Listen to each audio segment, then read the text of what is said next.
প্রাণের জ্বালা।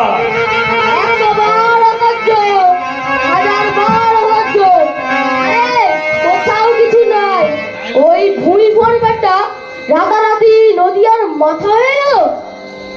মাথা আমি চিরতর ভেঙে দেবো কালী প্রসাদ।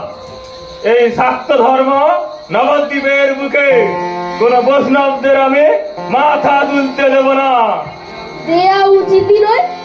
কোথাও কারণ বাড়ি সহযোগে ভিতপক্ষ ছাগ মাংস দিয়ে মায়ের পূজা, আর কোথায় হাতির আহার কুমড়োর ঘের দিয়ে বিষ্ণু করে সেবা। আরে ছ্যা ছ্যা ছ্যা ছ্যা, কোনো ভদ্র সন্তান সইতে পারে?